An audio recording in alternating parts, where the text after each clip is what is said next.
जानकारी भी लेने का प्रयास करेंगे, लेकिन कहीं ना कहीं आज तमाम कांग्रेस करनाल आप देख सकते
मेरी अपनी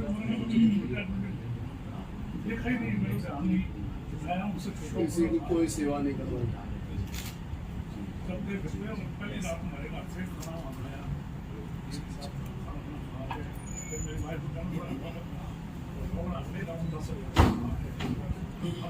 धक्का नहीं मारोगा। लास्ट टाइम मैं कोई दिक्कत नहीं किसी समय मेरे दिक्कत चलने की उनको दिक्कत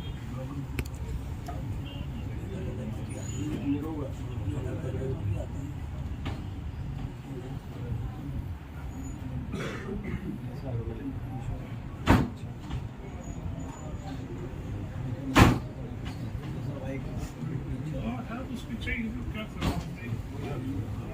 हमारा बना भी नहीं ना कोई ये कहना जो क्या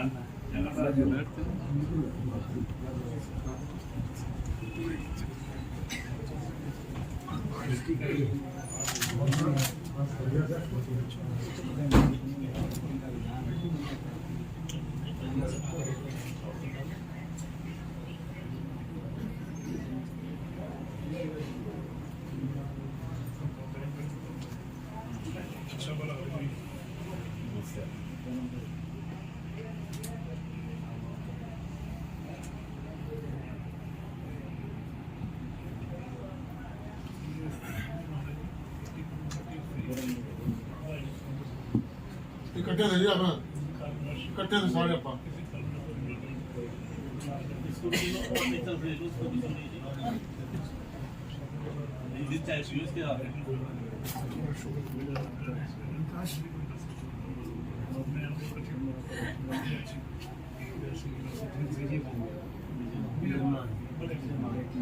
बड़ा गांव से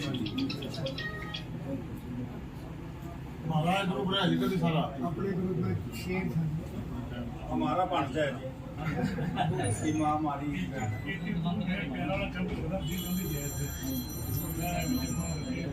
स्वर्गीय ज्ञान कौर जी को श्रद्धांजलि उनके चरणों में करते हैं। दैनिक सवेरा ये प्रार्थना करते हैं कि ईश्वर उनकी जो है उनकी आत्मा को शांति दे और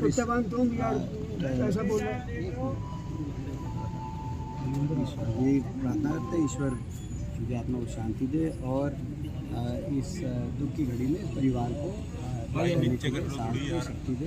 कोई नहीं करता आज यार। यही हमारा यहाँ पे आने का सर, संगठन कब तक बनकर तैयार हो जाएगा? सारे संगठन की इच्छा रोज पूछते हैं। ये हमारी प्रक्रिया चल रही है। संगठन लगातार संगठन में विस्तार हो रहा है, प्रक्रिया चल रही है। मैं समझता हूँ इसका प्रभारी जी और प्रदेश अध्यक्ष जी ही मैं समझता हूँ कि भाई सही जो है बीच बीच में उन्होंने जानकारी वो देते रहे हैं। पहले हमारे पीसी डेलीगेट बने, फिर AICC डेलीगेट बने, तो ये संगठन का विस्तार की हमारी प्रक्रिया है। बनेगा, जल्द बनेगा। बन ही रहा है, संगठन है हमारा। बीजेपी हमारा संगठन तो है ही, और उसमें विस्तार की प्रक्रिया चल रही है, विस्तार होता रहेगा। वीरेंद्र सिंह आ सकते हैं कांग्रेस में, कल एक बहुत बड़ा प्रोग्राम कर रहे हैं। काल्पनिक प्रश्नों पर क्या जवाब दिया जाए? फिर भी आपका आइडिया आते हैं तो स्वागत है। काल्पनिक प्रश्नों पर सर, बीजेपी ने अभी से चुनावों की तैयारियां कर दी हैं शुरू। गली गली में जाकर पन्ना प्रमुख हो या सभी कार्यकर्ता हो, अलग अलग विंग्स जो उनकी बनी हुई है, जिनका गठन हुआ है, हर गली गली में जाकर प्रचार कर रहे हैं। कांग्रेस पार्टी की भी पूरी तैयारी है और आपको याद होगा पिछली बार भी भाजपा जो कह रही थी कि भाई कांग्रेस का संगठन नहीं है, खासतौर पर जो धनखड़ साहब इनके प्रदेश अध्यक्ष है वो कहते थे कि हमारा पन्ना संगठन है और कांग्रेस का कोई संगठन ही नहीं है। और फिर जब चुनाव में जब 75 पार के नारे के साथ भाजपा उतरी, स्वयं धनखड़ साहब उतरे तो पता चला कि हर घर घर में कांग्रेस का संगठन था। बादी क्षेत्र से ही कुलदीप वत्स बड़े बहुमत से जीते। सर एक संगठन नहीं है हमारा पन्ना संगठन। वो पन्ना बीजेपी का पन्ना संगठन पन्नों पे है। जनता आज हरियाणा की दुखी है सरकार से, जनता त्रस्त है, हर वर्ग इस सरकार से निराश हो चुका है। हरियाणा को विकास की पटरी से उतारकर बेरोजगारी में देश में नंबर 1 बनाने वाली ये सरकार है। आज इस सरकार से छुटकारा लोग चाहते हैं और कांग्रेस पार्टी की तरफ आशा भरी नज़र से देख रहे हैं। चौधरी भूपेंद्र सिंह हुड्डा जी के नेतृत्व में, चौधरी उदय भान जी की अध्यक्षता में कांग्रेस पार्टी का ग्राफ लगातार हरियाणा बढ़ रहा है। ऐसी चर्चा चल रही है कि इंडिया का जो अलायंस है उसमें इनेलो आना चाहती है, अभय चौटाला आना चाहते हैं, लेकिन भूपेंद्र सिंह हुड्डा उनका रास्ता रोक रहे हैं। देखिए ये मैं समझता हूँ इनेलो पार्टी की एक कार्यशैली रही है। वो जिस भी पार्टी की हवा होती है, ये अपने वर्करों कहते हैं हम अलायंस कर लेंगे। अपने वर्करों को लोग रोकने के लिए अपने कुछ जो कोई बचे खुचे जो लीडर उनके पास बचे हैं उनको रोकने के लिए, लेकिन इनेलो में कुछ बचा नहीं अब जो है, ना उनका जनाधार बचा, ना कोई नेतृत्व इनेलो में कोई, मैं समझता हूँ कि जो है कोई इस प्रकार का सक्षम नेतृत्व बचा, ना कोई उनके कोई कार्यकर्ता का कोई उनका ज़्यादा कोई केडर बचा। लगभग जो है इनेलो का जो मैं समझता हूँ कि जो अस्तित्व है वो राजनीतिक अस्तित्व हरियाणा में ज़्यादा लंबा चौड़ा बचा नहीं, लेकिन जितना भी बचा है उसको रोके रखने के लिए ये इस तरह की जी हमें आ जाएंगे कहते हैं जिस भी पार्टी की हवा होती है वो चलाते हैं। एक समय में आपको याद होगा इन्होंने भाजपा का के लिए भी चलाया था, अलायंस होगा जब बीजेपी की हवा थी। आज कांग्रेस की हवा है तो कांग्रेस के बारे में चला रहे हैं, लेकिन निश्चित तौर से मैं समझता हूँ कि कांग्रेस पार्टी और इंडिया गठबंधन, हम प्रदेश में बीजेपी जेजेपी की सरकार से लड़ाई लड़ रहे हैं। किसी भी ऐसे दल से हम गठबंधन नहीं करना चाहेंगे जो राज्यसभा चुनाव में बीजेपी की वोट दे, राष्ट्रपति उपराष्ट्रपति चुनाव में बीजेपी की वोट दे, बीजेपी को 2014 में जो समर्थन दे चुका हो और हर 2019 में समर्थन की पेशकश कर चुका हो। ये इनेलो पार्टी का इतिहास है। तो ऐसी पार्टी जिस पर विश्वास ही नहीं किया जाए, अगर एक आधी सीट इनको दे भी दी जाए तो वो जो है ऐसी स्थिति बने कि भाई वो कल को बीजेपी को एक सीट की जरूरत हो तो सबसे पहले जाए। ये तो इस तरह की पार्टियों का। दीपेंद्र जी, कांग्रेस में काफी ज्वाइनिंग्स हो रही हैं, क्या कुछ कोई बड़े नाम भी हैं कोई जो कांग्रेस में आने के इच्छुक हो या संपर्क कर रहे हो? मैं इस बात का प्रतीक है कि पिछले लगभग एक वर्ष में 33 पूर्व मंत्री, पूर्व सांसद, पूर्व विधायक कांग्रेस पार्टी में अन्य दल छोड़कर, खास तौर विशेष तौर से बीजेपी छोड़कर शामिल हुए हैं। ये इस बात का प्रतीक है। और इनके अलावा सैकड़ों की संख्या में वरिष्ठ पदाधिकारी प्रदेश स्तर के, जिला स्तर के अलग अलग भिन्न पार्टियों से कांग्रेस पार्टी में शामिल हुए हैं। एक जगदीश संकेत, इस बात का प्रतीक है कि हरियाणा में कांग्रेस के पक्ष में, जैसे मैंने कहा कि हुड्डा साहब के नेतृत्व में और चौधरी उदय भान जी की अध्यक्षता में कांग्रेस के पक्ष में एक लहर चल रही है।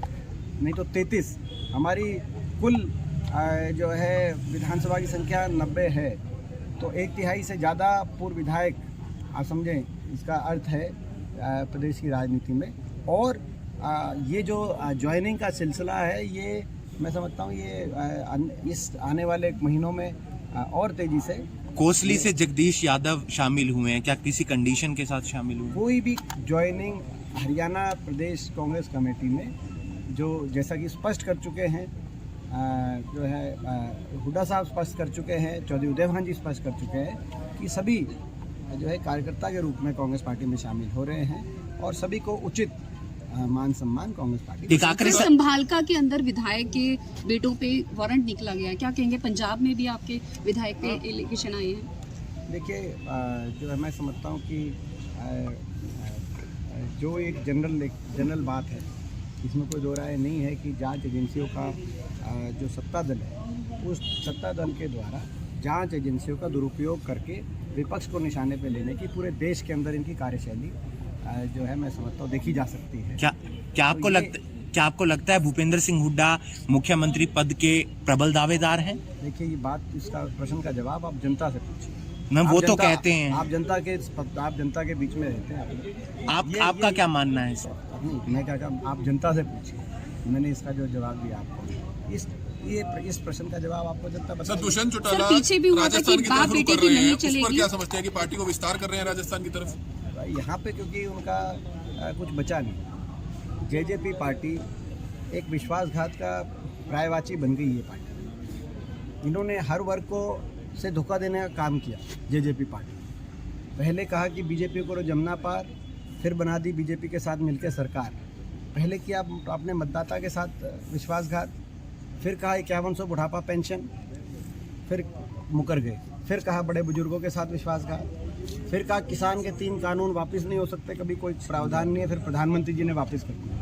फिर किसान वर्ग के साथ इन्होंने विश्वासघात। फिर कहा कि महिला खिलाड़ी और ब्रिजभूषण को और आज दिल्ली पुलिस ने ब्रिजभूषण पर चार्जशीट करके उनके सारे काले करतूतों को सामने लेके आई। तो इन्होंने महिला खिलाड़ियों के साथ और बेटियों के साथ भी विश्वासघात किया। उससे पहले अपनी पार्टी और अपने परिवार के साथ इन्होंने किस तरह का व्यवहार किया वो अंदरूनी मामला है, उसमें मैं नहीं कहूँगा कि वो विश्वासघात था कि क्या था। एक जो है कानपुर में एक बड़ी दुकान है लड्डुओं की, उसका नाम है ठग्गू के लड्डू। उसके नीचे लिखा है ऐसा कोई सगा नहीं जिसको हमने ठगा नहीं। ये ठग्गू की लड्डू की दुकान की फ्रेंचाइज जेजेपी लेके हरियाणा में आई थी। यहाँ पे हरियाणा के लोगों ने ये जो इसकी विश्वासघात की दुकान थी और ठगने की दुकान थी, धोखा देने की दुकान थी, उस दुकान पे हरियाणा के लोगों ने ताला लगाने का जब मन बना लिया तो ये तो भाग के राजस्थान चले गए। ये तो यहाँ से जो है अपनी पैकअप करके राजस्थान जाने की तैयारी करे, लेकिन इनको शायद ये नहीं पता कि राजस्थान की जनता तक वो खबर पहुंच चुकी है। दीपेंद्र हुड्डा लोकसभा, ये ठगू की जो लड्डू का फ्रेंचाइज राजस्थान में भी नहीं। दीपेंद्र हुड्डा लोकसभा चुनाव लड़ेंगे? निश्चित, अगर पार्टी मेरे को अवसर देगी तो क्यों नहीं। दीपेन जी, मध्य प्रदेश में जैसा हुआ कि संसदों में भगदड़ मची हुई है और मंत्रियों को चुनाव में उतारना पड़ा इनको, ऐसा हरियाणा में भी स्थिति है। ये संकेत ये है मध्य प्रदेश में की बात कहें कि छत्तीसगढ़ की बात कहें, जी कि राजस्थान की बात कहें। राजस्थान में भी आपने देखा करीबी मुकाबला दिखा दिया गया है तो भी सभी आकलनों द्वारा। तो निश्चित रूप से मुझे ऐसा लगता है कि तीनों प्रदेशों में कांग्रेस पार्टी चुनाव जीतेगी, जो अभी 2 महीने के बाद चुनाव। जैसे पिछले दिनों उनकी बहन का जो है दुखद देहांत हो गया था, वहाँ पर आप देख सकते हैं सांत्वना देने पहुंचे थे। बाइक पीछे लेडिया भाई हमारे वहाँ वेट कर रहे हैं।